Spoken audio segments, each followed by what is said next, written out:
very muted because it's happening amid a pandemic. So before I take you through all the top headlines of the day, let me just break down for you what Ganesha Chaturthi celebrations really look like across the country, starting off of course with Mumbai, which is a city that really comes alive on this day, and you see celebrations for the next 10 days at least. But keeping in mind, there's been a slight uptick in the number of COVID cases in Mumbai. The authorities are leaving nothing to chance, and that's why they've imposed prohibitory orders. Section 144 is in place in Mumbai, which means no more than 5 people can gather. You're not going to have the opportunity to go to the Lal Bagh Cha Raja and gather at Lal Bagh pandals to witness the celebrations and the festivities. That's not going to happen either, because all the pandals are closed. People will not be allowed to visit these pandals.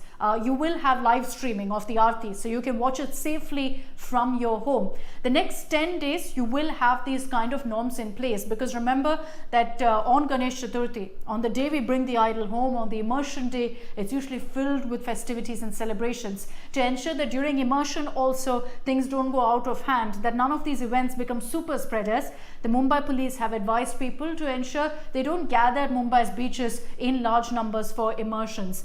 Let's all do our bit, and I'm sure it's very, very disappointing to see muted celebrations this time around. But essentially what experts have said is that, look, we cannot afford to let our guard down. We'll be hit by a third COVID wave in October or so is what experts are warning. So we have to do our bit to be careful at such a time. So let's celebrate Ganesh Chaturthi carefully, safely in our homes. Let me also take you through all the other top stories that we're tracking here on India Today. A lot of political news coming in. First is on Prime Minister Narendra Modi's visit to the United States. Information coming in on exactly what his schedule, what the agenda will be. Things are really firming up, because in a few weeks from now we're hearing he's heading to America. Of course, the timing of this is very crucial considering what's happening in Afghanistan, which we've been getting you the latest updates on. This is also the Prime Minister's first visit to the United States after Joe Biden assumed office as the president. So, of course, it's going to make headlines for a number of reasons. Let me just tell you about what the schedule looks like right now. The information we've picked up, our reporters are telling us that in all likelihood, the Prime Minister is going to be heading to America, to Washington, D.C. first on September 22nd. There'll be a bilateral meeting with US President Joe Biden. There's no doubt that Afghanistan is going to be discussed. There's no doubt that China is going to be discussed. All of that will be brought up, because all of this directly impacts us in India as well. After that bilateral, there is also a Quad summit that's happening in the United States at this time.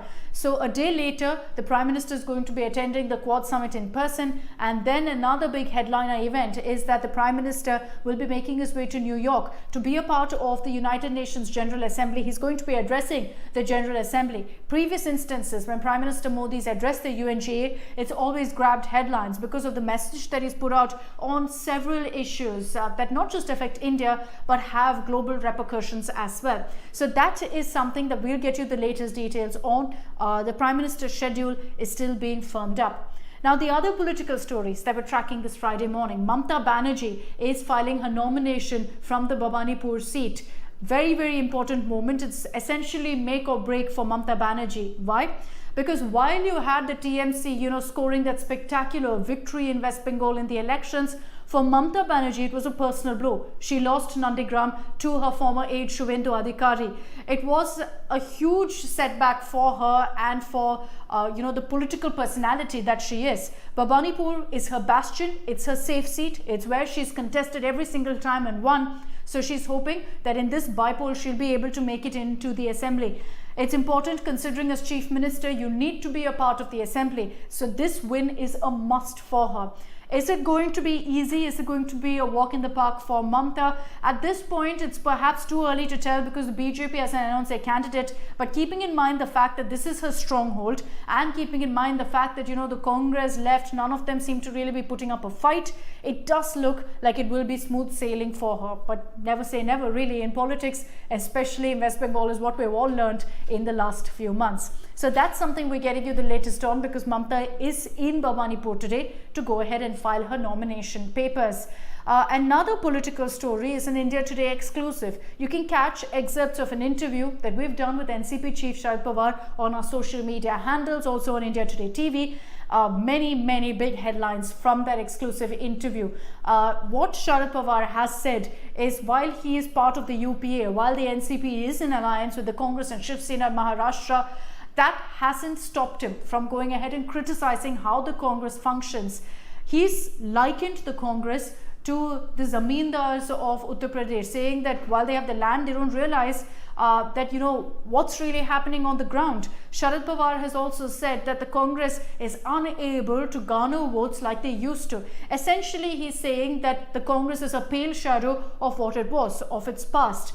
And this is really, you know, very critical of the Congress, and perhaps also very telling that you've got an ally, a very senior leader, a seasoned politician like Sharad Pawar, coming out to state that, look, there's clearly a need for introspection within the Congress. While he hasn't really named the Gandhis, he has also mentioned the fact that so many of the senior leaders, so many of the closest of aides of the Gandhis have chosen to dump the party. And Sharad Pawar warning, shooting off this signal to the Congress. We'll have to see if it really translates to some sort of introspection. As far as the Gandhis are concerned, Rahul Gandhi, of course, is in Jammu currently. He's taking he's a part of, in fact, the trek to the Vaishno Devi shrine. That's grabbing a lot of eyeballs. Priyanka Gandhi is heading to Uttar Pradesh today. She's focusing on the Uttar Pradesh elections and has made it very clear that that's her one-point agenda. She's leading the charge as far as the Congress is concerned in Uttar Pradesh. They're hoping that they will be able to put up a fight against UP Chief Minister Yogi Adityanath. The BJP also, of course, has gone all guns blazing. They're focusing particularly on what's happening in Uttar Pradesh.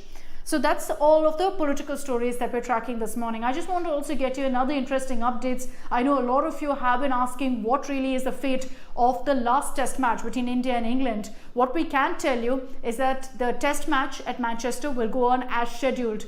A lot of drama that played out yesterday because you had the team's physiotherapist testing positive for coronavirus. It led to a lot of worries about whether players also have tested positive, because remember that head coach Ravi Shastri also tested COVID positive. But the update we can tell you is that all the Indian team players have tested negative. Their RT-PCR test report has confirmed that they're negative for COVID. And keeping in mind the norms that are currently present and prevalent in the United Kingdom, it's essentially paved the way for the match to go on as scheduled. If there was a problem of a COVID scare, it would have meant huge problems for really the BCCI, because after this test series is the second half of the IPL, which was suspended a few months earlier, I'm sure you all know, because of the COVID crisis. After the IPL, 2 days later is when the World T20 also starts. So if there was any sort of COVID outbreak among the players, it would have meant that we can't play the last test match, we can't play the IPL, also the World T20. It would have meant huge problems for the BCCI. So that's taken care of right now because all the players have tested COVID negative. So the match will go on as scheduled. Those are all the top stories that we're tracking this morning here on India Today. As always, you can stay tuned to us on our social media handles. You can tune in live on India Today TV for all the latest breaking updates and much more. That's it from me. Thank you very much for watching.